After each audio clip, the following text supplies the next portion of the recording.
Good evening all and welcome again. Today's subject is about Negotiable Instrument Act, जिसको popularly check bouncing cases करके बोला जाता है. And for lawyers it is one of the important subject.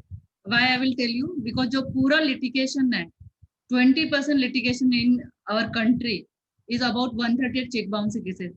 तो उसका quantum इसी बात से समझ में आता है कि 138 cases are very important. Why it is known as 138? क्योंकि Negotiable Instrument Act में जो भी मैटर्स आता है वो इसलिए आता है कि वो नेगोशिएशन इंस्ट्रूमेंट में चेक है, प्रॉमिसरी नोट है, बिल ऑफ एक्सचेंज है. बट जो पॉपुलर मोड है वो यही है कि चेक बाउंसिंग चेक ही होता है. Normally we use our in daily life cheques for business.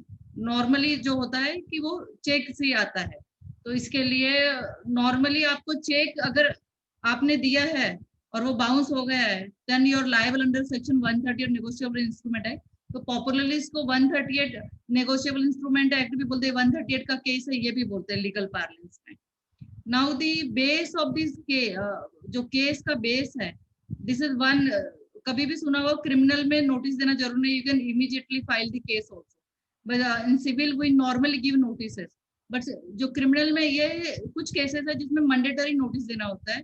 इसमें भी स्टैट्यूटरी नोटिस है under section 138. So the foundation of this any 138 case is this notice under section 138 B and C. What is notice under 138 B? You have to give check details, date, or who has signed it, which party has signed it. वो आपको पता होना चाहिए. The addresses of the directors or partners. If it is sole proprietorship, then you should know the proprietorship. I have many cases जिसमें proprietor कौन है हमें पता ही नहीं होता है. So this is not the case should be. So you have to tell your client to find it out, one thing. Then whenever you give notice, always remember it should be delivered. और delivery कैसा होना चाहिए? It can be WhatsApp and email, but जो general clause है बोलता है कि आपको रजिस्टर एडी करना ही करना है. Now courier is also allowed. The purpose behind is not कि आपको वो नोटिस ऐसे ही देना है कि कुरियर से ही देना है, पोस्ट से देना है. Purpose is to intimate. If you read 138 ABC section कि उसको intimate करना है सामने वाले को कि check has bounced and kindly pay in within 15 days once it is informed.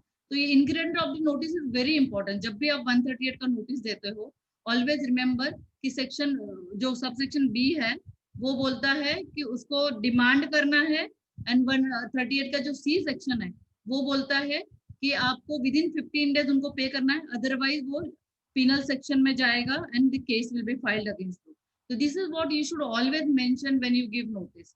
अगर 138 बी और सी में आपने नोटिस प्रॉपर नहीं दी है तो वो बहुत डिफिकल्ट होगा for complainant side, because the base of the case is the information.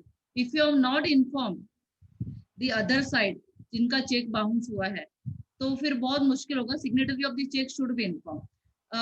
Now here I would like to tell you one point you should always cover while giving notice.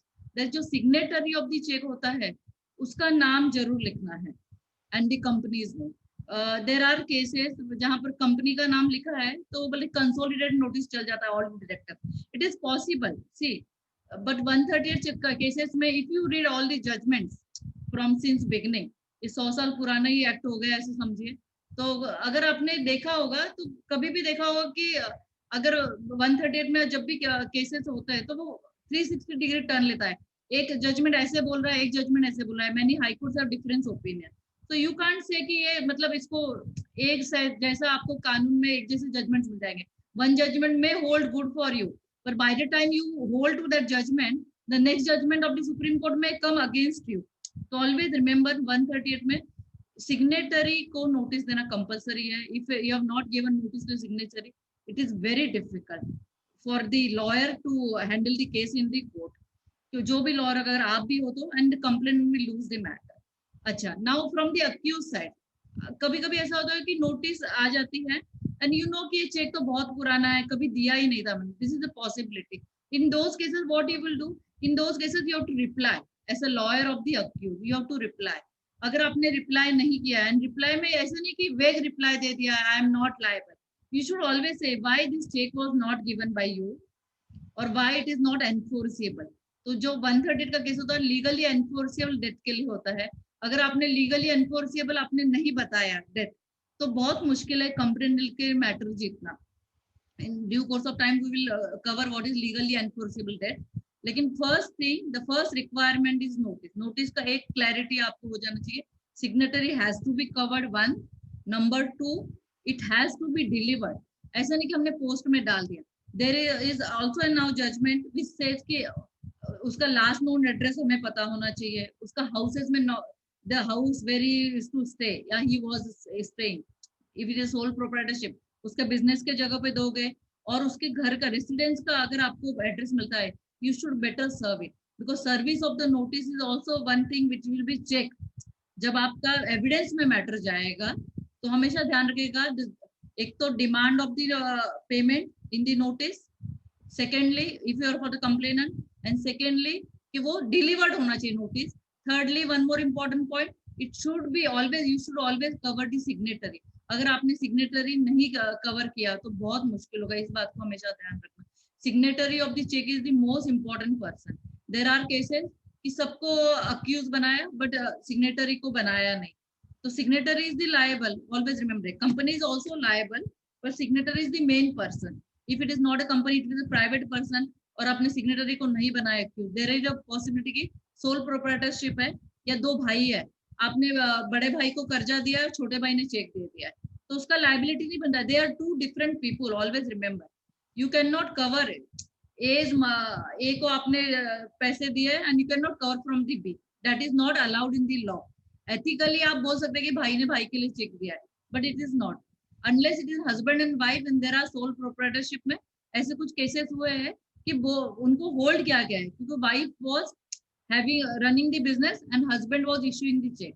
लेकिन उसमें clarity होना चाहिए जब भी आप evidence file करोगे, why the notice was given to both और why it was given to one. तो ये आपका जो कंप्लेंट है, जो नेक्स्ट स्टेज है filing of the complaint, that will cover this. Once notice is given and you get this information, then notice is serve. Now एक बार आपका चेक बाउंस हो जाता है, नोटिस के लिए इंपॉर्टेंट चीज है कि उसके 30 डेज में आपको नोटिस देना है सामने वाले को. वंस नोटिस इज गिवन, उसको टाइम देना है from the receipt. Normal course बोलते हैं 3 डेज टू 5 डेज में उसको नोटिस सर्विस हो जाती है. Once notice is serve to him और हर, उसके बाद you have to count another 15 days कि वो वेट करे कि वो पेमेंट आ रहा है क्या, and thereafter only you can file the case. So once notice is given and received by the accused, from that day, उनका जो रिसिप्ट का डेट है उससे 15 डेज करके नेक्स्ट 30 डेज में आपको केस फाइल करना है. और उसमें अगर आपने डिले किया तो डिले बहुत टेक्निकल थिंग है यहाँ पर. कई बार डिले कंडोन हो जाता है, पर लेकिन 130 में one thing I have always seen कि जब डिले होता है तो they give the notice to the other side. The जजेस give the notice to the other side whether delay should be condoned or not. So unless and until you show एकदम strong medical ground, or now there is a COVID situation, वो situation ऐसा कुछ बता सकते हैं, और you were out of Mumbai, there was some reason, ऐसा कुछ चीजें मतलब बता सकते हैं, out of station है, family में emergency हो गई, death हो गई, but that will not give you long stretch of time, 10 days, 20 days, 50, मतलब there are cases जिसमें 8 months वगैरह डिले हुआ है, बाद में वो कंडोन हुआ है, but it is not always so easy because 130 day technical है. when you were filing, जब डिफेंस आएगा तो टेक्निकल नहीं होगा, फैक्ट्स देखेंगे तो, मतलब उसको कन्विक्शन करने के लिए कि आपने सच में लीगली अनफोर्सेबल डेथ है कि नहीं. But when you file the case, it is always technical. Always remember from the complainant side, this is one thing. Now notice का आपको एक्नॉलेजमेंट्स आ गया, तो you have to file the case. जो complaint draft होती है, now there are 2-3 things in the complaint. Complaint एक तो जिसको जो पेई है, जिसको चेक मिला है, वही फाइल करेगा कि उसका चेक बाउंस हो गया है. तो जो फाइल हो गया, उसका चेक बाउंस हो गया, once he files the case, तो ऐसा नहीं कि सिंपल वो मतलब ऐसा ही केस फाइल कर देगा. It should complaint should be in writing. If you go to inner part of the our country, I have seen complaint in writing. मतलब अगर वहाँ टाइपराइटर्स नहीं है तो हैंड रिटन कंप्लेंट्स भी चली है, but it should B, because criminal law कोई भी मोशन में डाल सकता है. It can be oral, complaint can be oral, हमारा जो सीआरपीसी बोलता है. But in 138 it should be in writing. अगर आप बोलेंगे एक्ट बोलेंगे तो एक्ट ऐसे बोलता है, it should be in writing. You can see many judgments also, it should be in writing. आप ओरल कंप्लेंट 138 की नहीं कर सकते. There is a reason behind it, because उसमें मेमो होता है बैंक का, उसमें चेक होता है, देयर आर सम डॉक्यूमेंट्स. तो this document has to be present along with the complaint. और नोटिस होती है, और नोटिस का जो एक्नॉलेजमेंट्स आया, that has to be presented with court. जो एक्नॉलेजमेंट एडी कार्ड है, that is also very important. Always remember these are all very important document. If you don't attach this document, वो complaint को आपको summons issue कराना court से to the accused will be very difficult. तो जब भी आप कंप्लेंट फाइल करेंगे, always remember this documents has to be annexed. Notice है, नोटिस का अगर रिप्लाई इफ एनी, देन आपने पोस्टल एक्नॉलेजमेंट्स, वापस रिसिप्ट आया है, हो सकता है उनका रिप्लाई, तो रिप्लाई भी ऐड करना है. आपने अगर रिप्लाई छुपाया है तो it will be a mistake. Technically note complaint उड़ भी सकती है, क्योंकि आप कभी भी रिप्लाई छिपा नहीं सकते. तो when you go before the court, go with the clean hand. This is one thing. अच्छा, फाइलिंग में कई बार ऐसा होता है, when you are filing from ऐसे इंडिविजुअल कैपेसिटी में तो it is fine, but sometime you are filing through power of attorney. अब वो बोलते हैं कि पावर ऑफ अटॉर्नी वाले को हमेशा नॉलेज होता है क्या? तो power of attorney just constituted power of attorney, brother का ब्रदर ने कर लिया, हस्बैंड का वाइफ ने कर लिया. You should always know the transaction. Always remember when you draft a complaint from the power of attorney's angle, अगर वो खुद नहीं फाइल कर रहे, always remember कि वो पावर ऑफ अटॉर्नी, आप ध्यान रखिएगा कि वो पावर ऑफ अटॉर्नी का जब भी आप डालोगे, उसमें पावर ऑफ अटॉर्नी अटैच करोगे कंप्लेंट में, ऑलवेज रिमेंबर टू से वो उसको ट्रांजेक्शन के बारे में जानकारी है. he should be aware about the complete transaction. वो एजेंट जैसा होना चाहिए. सिर्फ ये नहीं कि मतलब पावर दे दिया agent to file the case.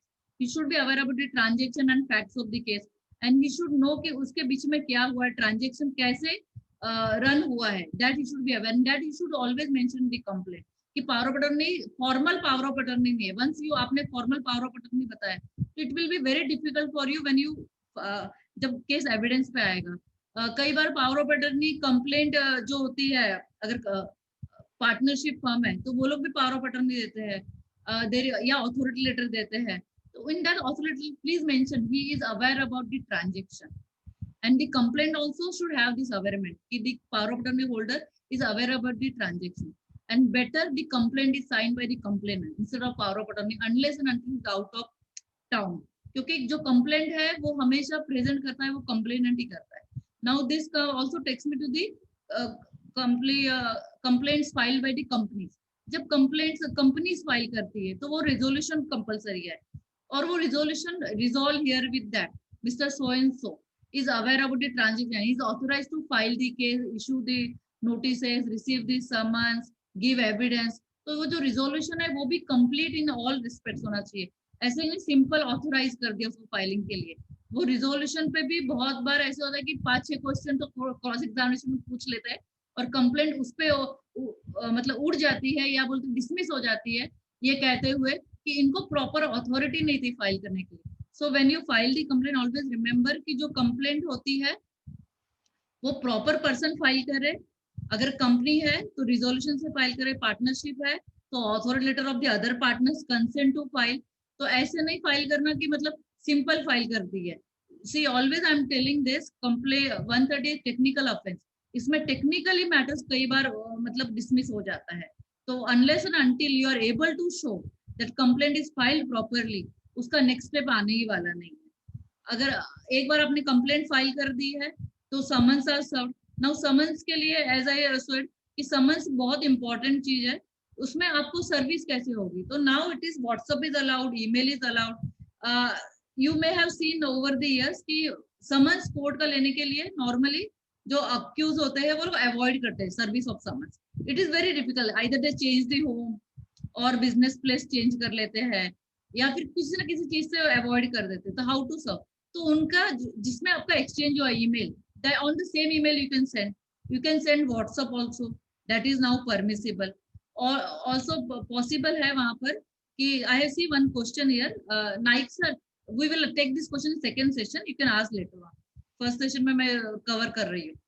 तो करुणाकर सर जी आपके लिए मैसेज. तो मैं आपको ये बताना चाहती हूँ कि जब भी आप फाइल कीजिएगा तो ध्यान रखिएगा कि समन्स ले लिया है तो समन्स शुड ऑल्सो, जैसे नोटिस डिलीवर है समन्स भी डिलीवर होता है. अनलेस अनटिल आपने समन्स डिलीवर नहीं किया है तो वो अक्यूज सामने आएगा नहीं. And there is a possibility कि we are in Maharashtra and summons has to be served, a warrant has to be served in the somewhere south where we do not know the language also. We call police but they do not understand our language, and we do not understand their language, and there is a possibility our हम लोग phone calls करते हैं local police में, तो वो जो constable होता है ही इज नॉट इवन मतलब इतने वो पढ़े लिखे नहीं होते कि वो इंग्लिश भाषा में बात करे, वो एकदम बोलते टूटा फूटा इंग्लिश बात करे। Other this time it is very difficult. तो समन्स आपको फोटो कॉपी हो सके तो समन्स आपको trick which I have been using all this years कि मैं जो समन्स की जो कॉपी होती है वो कॉपीज निकाल लेती हूँ, फोटो कॉपीज, एंड मैं उसको नॉर्मल पोस्ट से भी भेज देती हूँ। तो somehow the our purpose should be that it should be served। अगर वो सर्विस नहीं हुआ है तो it will be very difficult. तो another thing what is more important कि आपको सर्विस करानी चाहिए समन्स की, कैसे भी करके। अगर समन सर्विस नहीं की हुई तो कंप्लेनेंट के लिए और डेट्स पे डेट पड़ेगी। And as I said 20% of the matters in our country belongs to this category of 130 negotiable instrument act. तो बहुत डिफिकल्ट होगा, ध्यान रखिएगा। This is one thing. And now ये एक हो गया। उसके बाद आता है आपको एविडेंस फाइल करना है। अभी जब भी आप एविडेंस फाइल करते हैं तो एविडेंस ऐसे नहीं है कि कंप्लेंट को भी सोलेमन अफर्मेशन में बोल देना है। It can cover little bit more. Complaint is not an encyclopedia. There is a possibility कि जो आप एविडेंस फाइल करेंगे उसमें आप बहुत कुछ एक्स्ट्रा डाल सकते हैं। देयर इज अ पॉसिबिलिटी कि जो नोटिस का रिप्लाई वो बाद में आया है, कई बार नोटिस का रिप्लाई बाद में आता है once we file the complaint. तो how do we annex? We have to annex this reply to the evidence. Whenever you आप जब भी एविडेंस फाइल करोगे ध्यान रखना कि एक तो आपको पावर ऑफ अटर्नी के थ्रू फाइल कर रहे हैं तो you have to try to examine the original complainant. अगर आपने उसमें अवेयरमेंट कर दी है कि power of attorney has the knowledge about the all the transaction, वो क्लियर स्टेटमेंट होना चाहिए। सेकेंडली ऑल्सो फाइलिंग में एक और चीज है कि जब भी आप कंपनीज की तरफ से फाइल करते हैं तो सेक्शन 141 बोलता है कि ऑफेंसेस बाय द कंपनी। तो वो कंपनी जो ज्यूरिस्टिक पर्सन है वो लिविंग पर्सन नहीं है। It is not filing on his own, it files to the person. तो जो पर्सन फाइल कर रहा है वो रिस्पॉन्सिबल होना चाहिए for day to day affairs. और जो जिसके अगेंस्ट में आप फाइल कर रहे हैं वो डेली डे टू डे मतलब उसको नॉलेज होना चाहिए। If he does not have the knowledge it will be very difficult for you to prove. तो जो एविडेंस है इज वेरी मटेरियल थिंग। तो एविडेंस में आपको ये नहीं कि सिर्फ कंप्लेंट को सोलेमन अफर्मेशन में करना है, उसको एफिडेविट ऑफ एविडेंस बनाना है और examination chief what we call which can be given now because of the changes in the CRPC and the section 145, you can give on affidavit form, so it becomes easier for us. But see, it is going to be scrutinized through the cross examination. So whenever you go for cross examination, तो जब भी वो complainant जाएगा he will be asked so many questions. तो number one उसको filing का power है क्या? If he himself is an individual, there is no problem क्योंकि he knows the complete case. But if he is filing on behalf of wife, then also possibility being a family matter, they know the complete transaction because there is a sole proprietorship in our country where the business in wife's name but run by the husband. This is also one possibility. Number two, there is a possibility कि जब आप partnership या company की तरफ से file करें under section 141 of the see note down this section 141 of the negotiable instrument act. It is very important. जो companies है पार्टनरशिप में तो पार्टनर्स आएगा उसका कंसेंट लेंगे। जो कंपनीज है वो ज्यूरिस्टिक पर्सन है तो वो खुद नहीं आएगी, they will be represented by through the company. तो that person should have the complete knowledge and it should reflect in affidavit of evidence. अगर एविडेंस में कोई भी चीज आपकी अधूरी रह गई है, if you are unable to give all the details, there is a possibility complaint में कोई डिटेल्स रह गई, you can always correct this detail. छोटी सी भी डिटेल्स है, small detail typographical mistake, this can be covered in the affidavit of evidence. अगर evidence में आपने कवर नहीं किया तो you have no chance to correct in the appeal and other this because being in technical complaint you have only one chance to file the complaint and then the second chance to evidence. So there is a possibility bank का जो ये है हमने branch गलत लिख लिया है वो possibility है। There is also a possibility कि you may have written the some spelling mistakes in the names. So these also can be corrected. Of course वो inadvertently हुआ है वो आपको बताना पड़ेगा। This is one thing. Now when you आप जब भी complaint file किया है तो there is a possibility against companies के there may be 5, 6, 7 directors. Now if you read the 138 उसमें जो पावर दिया उन्होंने ये बोला कि आप सेक्रेटरी मैनेजर के अगेंस्ट भी कंप्लेंट फाइल कर सकते हैं। I am not saying directors and managing directors and chairman, you can always file the complaint against secretary और मैनेजर, बिग कंपनीज है, financial manager, deputy manager. The reason behind it and this act बोलता है ये बात, अगर आप पढ़ेंगे तो act says this but how you will file when you are able to show that आप जो ये फाइल कर रहे हो, they are responsible people, they were dealing in day to day matters with you, they were dealing in the complete transaction, they were representing the company. This you have to tell. If you can't tell this to the court through your complaint, then you cannot. नहीं तो वो 482 CRPC में आगे जाएंगे question के लिए complaint, और complaint question हो जाएगा. I've got some few judgments which I will discuss in the later part. This is one important thing. तो जब भी आप whenever you file evidence, remember कि एविडेंस में आपको सारी चीजें कवर करनी है. And against whom you are filing, what is their role, accused का सारा रोल आपको बताना है. जो क्योंकि this is going to be trial now. Evidence file किया, आपका मैटर सेटल नहीं हुआ, तो अब जब ट्रायल फाइल कर रहे हैं तो ट्रायल एविडेंस फाइल कर रहे हैं, वो ट्रायल में चलेगा. तो ट्रायल में हमेशा ध्यान रखना कि वो सारी चीजें आपको पूछी जाएगी.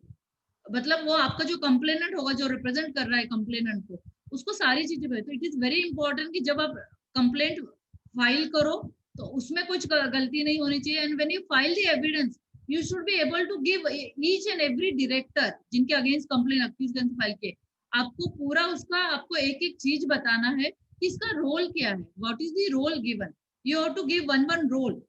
He was representing company, he was dealing with you, he is the one who has issued the check, or he was the main person who has conspired to get the हो सकता है उन्होंने आपसे गुड्स खरीदा हो या फिर कोई सर्विसेज ली हो and they are not paying. This is one thing. Yeah, this is very important. Now, evidence. Once you file the evidence, there is a cross examination. Now, cross examination is the most important thing. I will tell you कि complainant के लिए बहुत मतलब बोलते हैं ना, उसकी class लग जाती है उस समय. तो cross examination जब भी आप करोगे, always remember one thing कि now from the complainant side, complainant should know the facts by heart.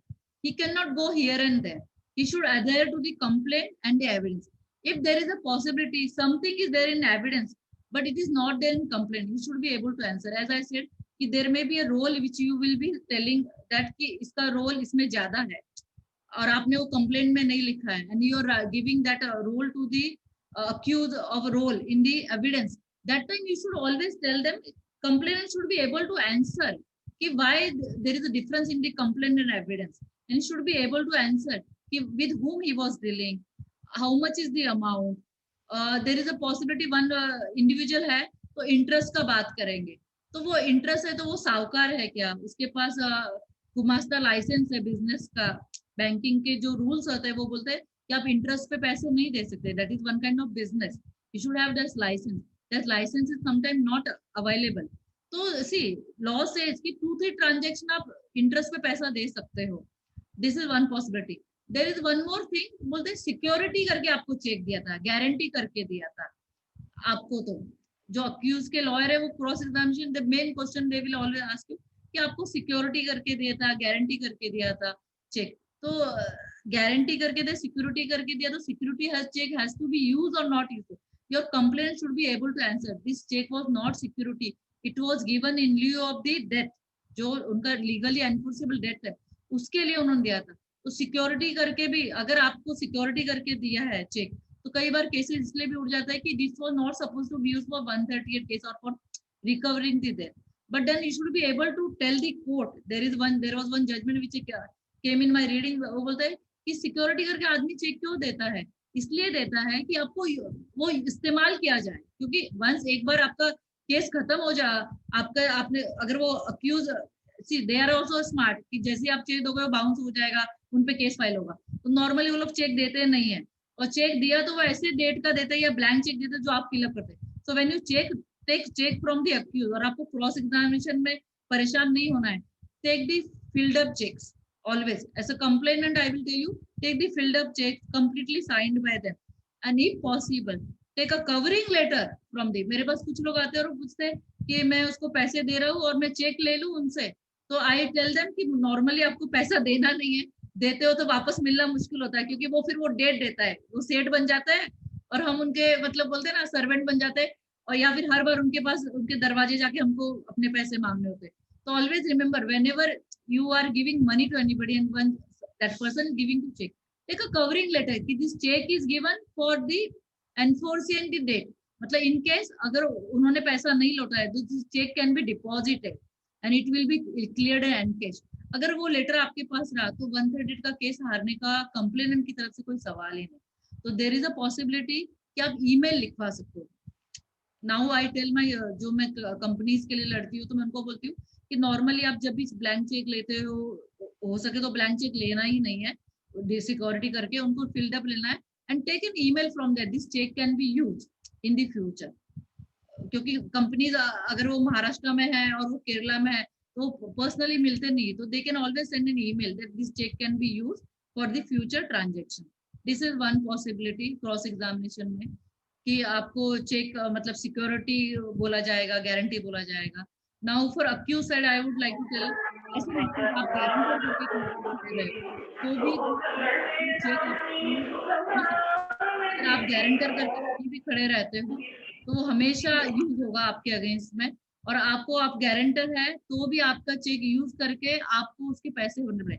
In home mostly इसका फेमस एग्जांपल दूंगी, होम लोन जो होता है उसमें आप देखिए कभी भी जब भी आप होम लोन के लिए किसी श्योरिटी स्टैंड करते हो तो क्या पॉसिबिलिटी होता है कि वो पैसे भर नहीं रहे और बैंक ने हो सकता है आपका भी चेक ले आओ। या पतपेड़ी होती है, जो छोटी छोटी पतपेड़ी होती है उनमें मैंने देखा है कि वो लोग श्योरिटी का भी चेक ले लेते, गारंटर का भी। उस समय गारंटर पे भी केस होता है, सिविल में भी होता है, क्रिमिनल में चेक बाउंसिंग में होता है। अगर आपने चेक दिया वो bounce, then you are liable, there are judgments of the Supreme Court which say guarantor is liable. तो आपको गारंटी या श्योरिटी जब भी खड़ा रहना है तो be careful. If it is a family member then maybe you really want to help them, but if it is not known to unknown people even for money, kindly don't do it, because there is a possibility कि वो आपको कुछ लालच दे दे कि surety खड़े रह जाए, तो वो बहुत मुश्किल होता है जब, क्योंकि जब लोन की लाइबिलिटी आएगी पूरी आप पर आएगी। This is one thing you should always know. Then आएगा, एक बार क्रॉस एग्जामिनेशन हो गया तो अक्यूज का स्टेटमेंट होगा, और अक्यूज के स्टेटमेंट के बाद अगर उन्होंने कोई एविडेंस लाया तो उसको क्रॉस एग्जामिनेशन की तैयारी रखिएगा कि there is a possibility accused किसी न किसी को लेके आएगा कि मैंने पैसे नहीं दिए हैं, तो उस समय वो जो आदमी रहता है उसको क्रॉस एग्जामिनेशन वो आपको ये सोच के करना है कि क्या वो आदमी ट्रांजेक्शन के समय प्रेजेंट था। अगर वो नहीं प्रेजेंट था, he has no locus standing. तो अक्यूज के जो विटनेसेस होते हैं नॉर्मली समरी ट्रायल होता है तो ज्यादा आते नहीं है, लेकिन जब भी अगर आए तो that you should be careful कि वो ट्रांजेक्शन में था या नहीं था ना, ये आपको ध्यान रखना है। This is one thing. Now next होता है arguments. Arguments possible in 138 kindly give in writing, क्योंकि 138 में लॉन्गर डेट्स बहुत पड़ते हैं एंड अक्यूज हमेशा ट्राई करता है कि प्रोटेक्ट करने के लिए ट्रायल डिले करना चाहता है।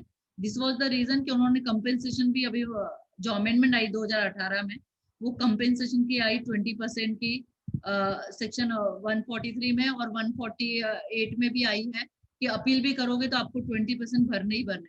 तो always remember whenever you file a case तो आपको इंटरिम कंपेंसेशन होता है। उसके बाद नेक्स्ट है कि जब अपील में जाओगे, if you are going for accused, then also 20% आपको भरना ही भरना है जो भी कंपेंसेशन अवार्ड होगा। तो always remember these are very important things. तो ये जो जजमेंट्स आए हैं या जो ऑर्डिनेंस वो पास हुआ ये भी आपको जानकारी होनी चाहिए। Now our meeting will end in 1.5 minutes, so I will take up question. There are some judgment which I will give in second session. Karunakaran ji, आपका जो क्वेश्चन है, person deliberately escapes and does not receive the notice, it is also circumstances such people manage with the postman. This is possible, इसलिए मैंने बोला आपको WhatsApp email सब करना है, एड्रेस इज नॉट ट्रेसेबल नहीं बोलना है, इसलिए आपको यही बोलना है this was the last known address. Karunakaran ji, this was the last known address और उसका houses. So whenever you file a case या जब भी एक्यूज आपके पास आता है तो always remember whenever accused comes to this complaint comes to your place, always try to find out all the addresses, उनका जो पर पॉसिबल एड्रेस है। देयर इज अ पॉसिबिलिटी वो जॉइंट फैमिली में रहते हो तो वहां भी नोटिस भेजने में कोई दिक्कत नहीं है। See law does not bar you from sending the notice, you can always send the notice. तो ये एक चीज है, तो वो आप ध्यान रखिएगा।